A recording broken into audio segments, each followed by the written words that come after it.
Welcome back, guys. So I hope you enjoyed the previous video on measuring capital. I'm going to continue this video or continue the series, just one or two more videos. This one's going to be on the limits of measuring capital and wealth. And in the meantime, I just wanted to say thank you for subscribing. If you're new, please subscribe. And if you like the work I do, whether it's writing code in the aspects of web development, or whether it's the kind of tutorials that are not regarding web development, please support my work. You could do it any number of ways. I have links below in the comment section where you can donate, or you can support me through some of the books I've written in the past, such as Our Status Quo is Crumbling, Meaningful Work, The Do-It-Yourself University, The Era of Yips, Your Interdisciplinary Problem Solver. So these are some of the books that I've written. I'm actually working on another book now that will be out hopefully by this summer of 2020. So anyway, I'm today going to talk about in this video the limits of measuring capital and wealth. And so humans, we optimize what we measure, okay? And so what does that mean when we optimize what we measure? So I'll give you an example. For example, I just mentioned that I do web development, so I write a lot of JavaScript code and people pay me for it. And so that payment is a sort of a measurement. And so if I want to optimize the payment, if I want to optimize my salary or what I charge customers, I would then optimize my skill level. And so the higher income or the higher price point that I can charge is kind of a measuring tool of how optimal or how much I've optimized my skill level in the world of JavaScript. So that's what I mean by we optimize what we measure and we discount what we don't measure. I'll give you an example of that. So I'm a dad, and sometimes my son doesn't go to sleep, doesn't have very healthy sleep patterns at times. So no one's paying me for that. So there's no way of me measuring, or I haven't also implemented any kind of modeling or measuring tool that would kind of incentivize me to figure out how to help a toddler get a decent amount of sleep and get into good sleeping patterns. And because there's a lack of any type of measuring, and payment is just one type of measuring, by the way, or any other type of measuring, that's something that I have not optimized. So once gain and loss are tied to a measurement, we focus not just on the measure per se, but on the value leveraged by the measurement. And so that's kind of where mentioning, getting paid to do something, that's where the value leveraging comes in. Employees optimize what they get measured on. Okay, so as a JavaScript employee, I would optimize what I get measured on. Okay, so instead of what we get measured, I could say optimize what I get measured on in my craft of choice. Okay, and I do that, and we all do that to increase my financial gain and ignore what I'm not or what we're not measured on. Since we measure financial transactions embedded in markets, whether it's buying or selling labor, goods and services, loaning money, and so on, we try to optimize our financial gain and reduce our losses. So since we do not measure anything that cannot be measured as easily as financial transactions, mainly external costs and other losses of capital, we have no real grasp of whether we're accumulating capital, that means getting richer, or losing capital, getting poorer. And this includes both tangible forms of capital, such as ecosystems and highways, and intangible forms of capital. And speaking of which, I'm going to get into some of the types of capital which I have mentioned in the previous tutorial of this kind. And so one of the first forms of capital that I want to talk about here today is human capital. So when I mention human capital, what do I mean? So with human capital, that's in reference to our skills, knowledge, and experience, and it's kind of what I opened with when I started to talk about optimizing what we measure. So skills, right? Our skill set, our knowledge and experience, those are all forms of human capital. And so the next type of capital is social capital. And so what do I mean by social capital? So if you're thinking friends, yeah, sure, friends. Um, Another type of social capital, in general, the value of our social connections and network. So you could say friends, families, those are all good examples, but you could also give it a more general, all-encompassing statement, such as the value of our social connections and networks. The value that these networks and connections to these people hold, that's our social capital. Um, and it could be friends, it could be friends who, maybe help us out to find gigs, to find work, or maybe they just kind of, give us a place to stay, or they just kind of, invite us over for dinner and make us, make our day a little brighter. That's all can be considered social capital. And then there's also cultural capital. So what's cultural capital? Formal institutions. A community garden could be a form of cultural and social capital. Value systems are a form of cultural capital. Your cultural heritage, that's your cultural capital. Willingness to trust your fellow citizens, that's cultural capital, etc. So these are different, not different, but these are difficult to measure, so they don't get measured, okay? So aside from the human capital, which can be measured, right? This one can be measured. And I brought up a couple of examples of how human capital gets measured. With social capital and cultural capital, how do they get measured? We don't know.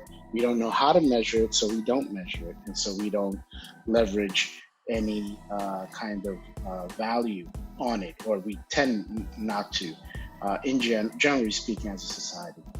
In the previous video, I mentioned another type of capital, and I'll make a line here. So I mentioned the natural form of capital, or natural capital. Now, of course, if you're thinking about natural resources, yes, that's natural capital. If you're thinking about fisheries, forestries, being able to fish for shrimp, that's all natural capital. And natural capital is difficult to quantify due to what's not readily visible. So the nutrients in the soil, that's a type of natural capital. Remaining reserves of minerals, etc. So it may be impossible to accurately measure the loss of biodiversity because species that were never identified may have already gone extinct. So again, natural capital is that other form of capital that's really hard for us to measure. So we've been able to measure human capital, but we can't measure social capital, so we don't know how to measure cultural capital, so we don't, and we don't really know how to measure natural capital, especially in the form of some species that may have been important to the biodiversity of our living spaces or ecosystem, but we just never knew about them. Since trees, animals, bacteria, fungi, and other microorganisms, they're all potential sources for novel medicines. The loss of that biodiversity could be incalculable in terms of human suffering that could have been alleviated had we preserved ecosystems intact rather than laying waste to them to extract whatever parts are currently valued by markets or what we're able to measure. So let's talk about measuring tangible capital, okay? And I probably should kind of delineate the two forms of, because now I'm kind of going into more high level view of tangible and intangible capital. So there's tangible, okay?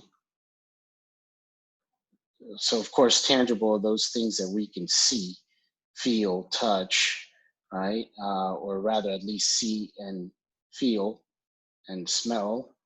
Intangible is kind of what we can't see, what we can't hold in our hands, okay? And so these are two forms of that capital. So, all right, so let's talk about measuring tangible capital. So tangible capital is complicated to calculate for a variety of reasons relating to the type of capital being measured.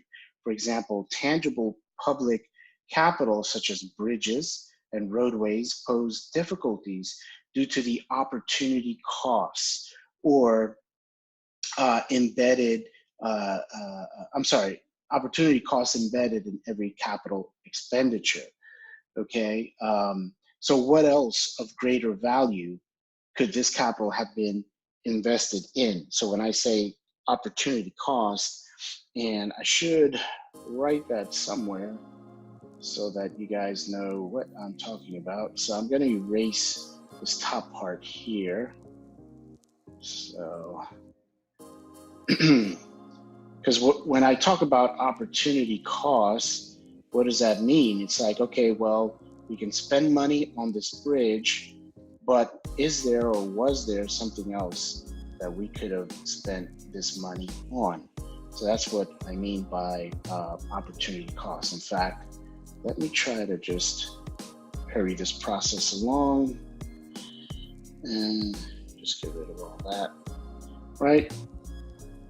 And so we're talking right now about what is opportunity costs. And that's something very important if you're looking into starting a business, whether it's in the technology, in the high-tech field, or whether it's in market gardening, urban farming, or a restaurant or any kind of business that you're considering getting into.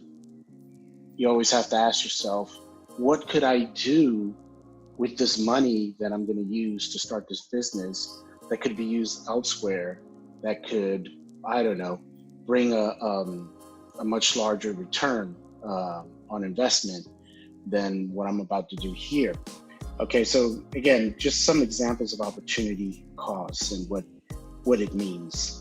Okay, so what else of greater value could this capital that I have be invested in? That's opportunity costs. So investing in bridges to nowhere may generate short-term financial gains such as jobs and orders for concrete and steel, but what else could that labor, concrete and steel have constructed that would have been of greater value to society at large? Such questions may appear abstract or even political in nature, but if we understand that capital is not infinite and value flows to what's scarce, right? Then addressing scarcities or proactively avoiding creating scarcities is inherently a more valuable use of capital than building lightly used bridges. All right, so now let's talk about measuring intangible capital. So the difficulties in quantifying capital accumulation or loss becomes even greater in the realm of intangible capital. We'll examine intangible capital in depth in my book. So when my book comes out, I encourage you guys to purchase a copy, or if you have Kindle Unlimited, you will be able to get a copy for the low price of $0. So we can start by listing forms of intangible capital. So well-being is intangible capital, your health, certainly. Trust in institutions, big, very, very big. I think that's a form of intangible capital that we take for granted, is trust or confidence in institutions such as the stock market, the economy, our government institutions. The trust in them is a form of intangible capital. Trust in one's fellow citizens, trusting our neighbors, that's a form of intangible capital. If you don't have that, the consequences can be many. You can live in fear and anxiety, which will affect another intangible capital, which is your health, because you can't trust your neighbors. Um, Cultural heritage, that's a form of intangible capital. Positive social roles is a form of intangible capital. Certainly in the African American community, historically, people like Martin Luther King Jr., Malcolm X, and other leaders were a form of intangible capital that unfortunately certain government entities destroyed uh, uh, or took away from the African American community. These were forms of intangible capital for that community. Social mobility, certainly a form of intangible capital. Personal agency, ooh, huge. Personal agency is to me, a big form, a very important form of intangible capital, personal agency, and control of one's own human and financial capital, very big. So a lot of wealthy people, people that have successful businesses, they certainly have a lot of intangible capital in that manner, in control of their own finances and personal agency. So in many cases, we take these for granted and have difficulty even recognizing them as important forms of capital. As consumers, we're inundated with claims extolling the value of convenience, which covers everything from frozen meals, labor-saving devices, goods delivered to our door, online services that automate some aspect of our increasingly complex lives, etc. Marketing attempts to persuade us that convenience and status are wealth. The motivation is obvious. If we trade capital for convenience, the purveyors of convenience reap profits. What marketing studiously ignores is the opportunity costs, okay? The opportunity costs of convenience and status. So if I can have, maybe I am paying a little extra for Instacart. I'm not sure how much Instacart costs. I don't really use that service. I've been thinking about using it. That's why I mention it. So if I have to spend a little extra money for Instacart or Whole Foods Prime to deliver my groceries, where I'm saving time, so I'm having the convenience of having my groceries delivered. But what else could I have done with that fee that I'm going to be paying for these services, where I would have reaped some bigger benefits to myself and maybe to my loved ones and community members. So that's opportunity costs. All right, so I kind of lost track here. Let me get back. So let's put this another way, so I can get back on track. So yeah, so what else could we have invested our capital in that would have generated more value than just convenience? Okay, so put another way, are we actually getting poorer while marketers tell us that we're getting richer? See, that is the question. So marketers reap profits by conflating needs and wants. Okay, so they conflate our needs and our wants, and they come in and say, hey, I can fill your needs and wants. All you got to do is pay me. All you got to do is give me all your money. Needs and wants. That's what the world of marketing conflates. And so when we talk about needs and wants, our basic needs, one of the most outstanding psychologists in the history of psychology, and many of us that went to college, you would have studied at least a cursory review of this particular psychologist. I'm referring to Abraham Maslow in Psychology 101, where he talks about the hierarchy of needs. Okay, and the hierarchy of needs are few, while our wants are many. So you can have it all is the motto of the marketers, where having it all refers to profitable goods and services. But if we tune out the ubiquitous marketing and focus on recognizing and measuring our productive, intangible capital, okay, we'll end up with a more complex and accurate sense of whether we're actually accumulating or losing capital in that process. That is becoming richer or poorer. All right, so I'll leave it there. And once again, I hope that you've gotten some value out of this kind of second part of looking at different forms of capital. And I look forward to doing another tutorial with you. So don't forget to subscribe, share this video with your friends, and please consider donating to the program. I'll see you then.